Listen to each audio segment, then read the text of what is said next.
আপনি আমি দল তো এমন অনেক করি যেই দলের বিভিন্ন উদ্দেশ্য বিভিন্ন নিয়ত থাকে। আপনাকে আজকে এমন একটা দলের কথা বলি যেই দলের কথা স্বয়ং আল্লাহ সুবহানাহু ওয়া তাআলা আমাদেরকে বলেছেন।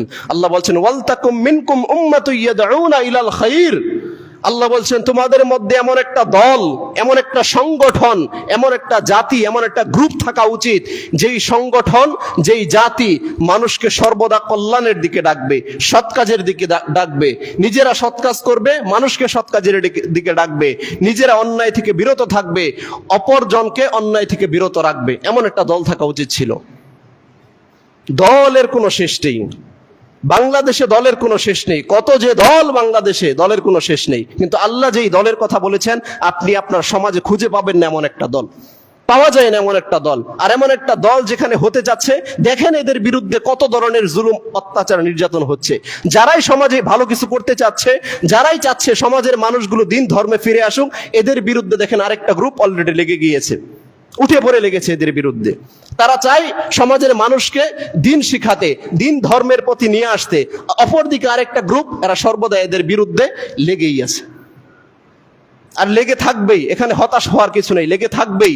মুহাম্মদ সাল্লাল্লাহু আলাইহি ওয়াসাল্লাম পৃথিবীর সর্বশ্রেষ্ঠ মানুষ, আল্লাহ সুবহানাহু ওয়া তাআলা যাকে করেছেন, এই ব্যক্তি আল্লাহর আয়াতগুলো, আল্লাহর নির্দেশনাগুলো বাস্তবায়ন করতে গিয়ে নিজে কত বিপদের সম্মুখীন হয়েছেন। তাহলে আমরা হব না? মানে অবশ্যই হব।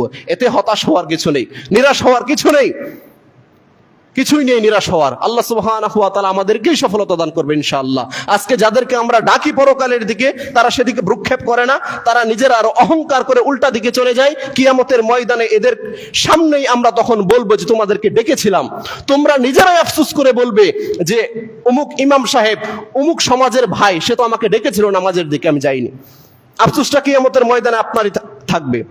যেটা আল্লাহ সুবহানাহু ওয়া তাআলা কোরআনুল কারীমে বলছেন যে কিয়ামতের ময়দানে জালিম সেদিন তার নিজের এই আঙ্গুল কামড়াতে থাকবে, এই আঙ্গুলগুলো কামড়াতে থাকবে আর আফসোস করতে থাকবে যে আফসোস আমাদের জন্য। আমরা যদি আমাদের নিজেদের প্রবৃত্তির অনুসরণ না করতাম, আমরা যদি আমাদের সমাজের যে ওই শয়তান লিডার এদের অনুসরণ না করতাম, আমরা যদি আল্লাহ এবং রাসূলের দিকেই ঝুঁকতাম, তাহলে কতই না ভালো হতো। এই আফসোস কিয়ামতের ময়দানে থেকেই যাবে। আর এই আফসোস করলেও সেদিন কোনো ফায়দা হবে না, কোনো ফায়দা হবে না, কোনো লাভ হবে না। কাজেই এখনই ফিরে আসতে হবে। যাদেরকে আহ্বান করা হচ্ছে সেদিকে আপনারা আহ্বানে সাড়া দিবেন। সৎ কাজের দিকে আপনাকে উদ্বুদ্ধ করা হচ্ছে, আপনি সেদিকে সাড়া দিন। আপনি এটাকে উপেক্ষা করে, অ্যাভয়েড করে চললেন না। কিয়ামতের ময়দানে আফসোসের কোনো শেষ থাকবে না। দেখেন, যেটা বলছিলাম যে সৎ কাজের মাধ্যমে কিয়ামতের ময়দানে বান্দার হিসাব নিকাশ হবে। আপনার কাজ সৎ কাজ, আপনার ফলাফল ভালো। আপনার কাজ যদি অসৎ কাজ হয়, ফলাফল আপনার জন্য খারাপ হবে। এটাই কিয়ামতের ময়দানে চূড়ান্ত ফাইসালা শুধুমাত্র মানুষের আমলের ভিত্তিতেই হবে। যার আমল হবে সৎ, সেই ব্যক্তি ভালো জায়গায় চলে যাবে। যার আমল হবে বদ, সেই ব্যক্তি খারাপ জায়গায় চলে যাবে। এটাই হচ্ছে চূড়ান্ত কথা, এটাই চূড়ান্ত কথা। আপনি কতটা ভালো কাজ করেছেন, কতটা খারাপ কাজ করেছেন, আপনি নিজেকে জিজ্ঞেস করে দেখুন। খারাপ কাজ মনে হয় না যে আপনার জীবনে আর কিছু বাকি আছে। আপনার আমার জীবনে খারাপ কাজ মনে হয় না বাকি আছে, কিন্তু উত্তম কল্যাণকর সৎ কাজ আমাদের জীবনে বহু রয়ে গিয়েছে, বহু রয়ে গেছে, যেগুলো আমরা করিনি।